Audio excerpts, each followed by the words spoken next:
মৰমৰ ছাত্ৰ ছাত্ৰীসকল, ইয়াত কি দিছে 4 নম্বৰটো, এইটো 1 কিলোগ্ৰামৰ নিমখৰ পেকেট, এইটো 1 কিলোগ্ৰাম, এইটো 1 কিলোগ্ৰাম, সমান কেই কিলোগ্ৰাম হ'ব? 1 যোগ 1 যোগ 1 3 কিলোগ্ৰাম। আকৌ ইয়াত দিছে চেনি 1 কিলোগ্ৰাম 500 গ্ৰাম, চেনি 1 কিলোগ্ৰাম 500 গ্ৰাম, কিমান গ্ৰাম? 1 কিলোগ্ৰাম 1 কিলোগ্ৰাম 2 কিলোগ্ৰাম, আৰু 500 মিলি 1000 গ্ৰাম, 1000 গ্ৰাম 1 কিলোগ্ৰাম, তাৰমানে মুঠতে কিমান হ'ল? 3 কিলোগ্ৰাম। 1 কিলোগ্ৰাম 500 গ্ৰাম, ইয়াতে 1 কিলোগ্ৰাম কিমান আছে? 500 গ্ৰাম। তলৰ বস্তুকেইটাৰ মুঠ ওজন 3 কিলোগ্ৰাম, চাহপাতৰ প্ৰতিটো পেকেটৰ ওজন কিমান হ'ব লিখোঁ। ইয়াত চোৱা, ইয়াত আছে 1 কিলোগ্ৰাম, ইয়াত আছে 1 কিলোগ্ৰাম 500 গ্ৰাম, তো 1 1 2 কিলোগ্ৰাম আৰু 500 গ্ৰাম হৈ গ'ল।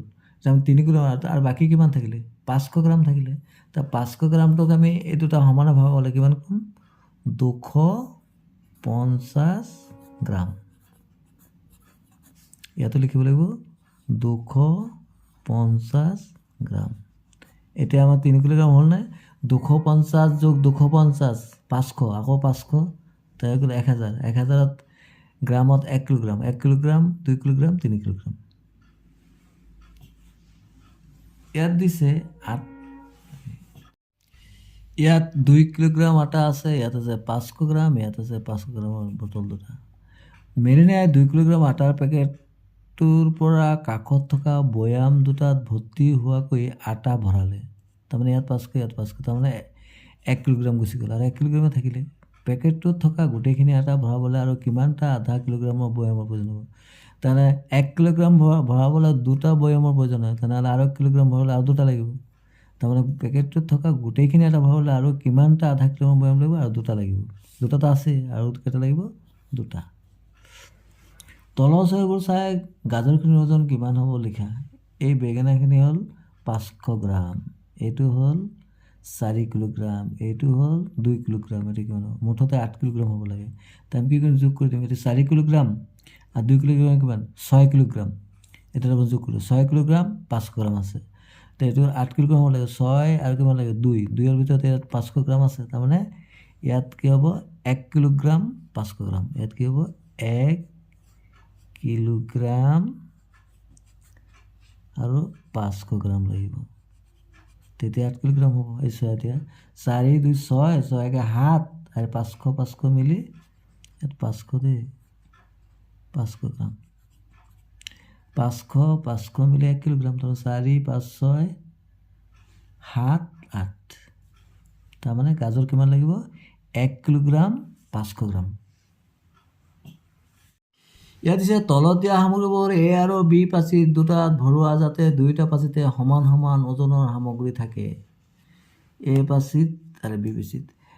মৰমৰ ছাত্ৰ ছাত্ৰীসকল, তোমালোকে নিজে ভৰাবা, মই অকণমান দেখাইছোঁ। যেনেকৈ এই 5 কেজি চাউলটো ইয়াত দিলা, আকৌ 5 কিলোগ্ৰাম চাহপাতটো ইয়াত দিলা, আকৌ 5 কিলোগ্ৰাম আটাটো ইয়াত দিলা, 5 কিলোগ্ৰাম নিমখটো ইয়াত দিলা। এইদৰে তোমালোকে ভগাবা। মৰমৰ ছাত্ৰ ছাত্ৰীসকল, তাৰমানে পাচি A আৰু পাচি B, তোমালোকে ইয়াৰ পৰা বস্তু লৈ যি বস্তুৱেই লোৱা, ইয়াৰ ওজনটো যিমান হ'ব ইয়াৰ ওজনটো একে হ'ব লাগিব। তোমালোকে এইদৰেও ভৰাব পাৰা, তোমালোকে নিজৰ ইচ্ছামতে কৰিব পাৰা। ইয়াত মই এইদৰে কৰিছিলোঁ, 5 5 10 10 5 15 16 17 18 19 20, ইয়াত 20 কেজি হৈছে টোটেল। ইয়াতে 20 কেজি হ'ব, 5 10 11 12 13 14 15 16 17 18 19 20, ইয়াতে 20 কেজি 20 কেজি। ইয়াত দিছে 1 কিলোগ্ৰাম নিমখ আছে, 500 গ্ৰাম চেনি আছে, চাউলটো দিয়া নাই, চাহপাতটো আছে 500 গ্ৰাম, আটা আছে 2 কিলোগ্ৰাম। মানে এই দুটা মিলি যিমান হ'ব, এই তিনিটা মিলি একে সমান হ'ব। তাৰমানে ইয়াত কিমান আছে? 2 কিলো আৰু 2 কেজি 500 গ্ৰাম। ইয়াত আছে 1 আৰু 500, তাৰমানে এইটো কি হ'ব? 1 kilogram.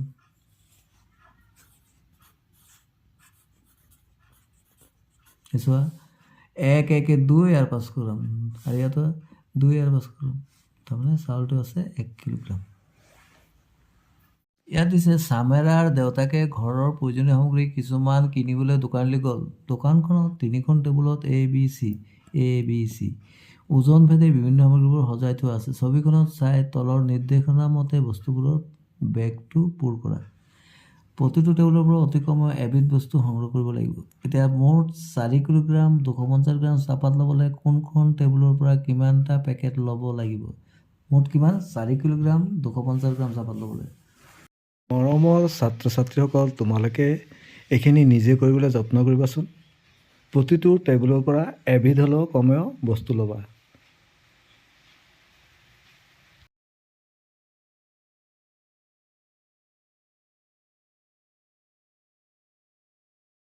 Thanks for watching. Stay connected. Thank you so much.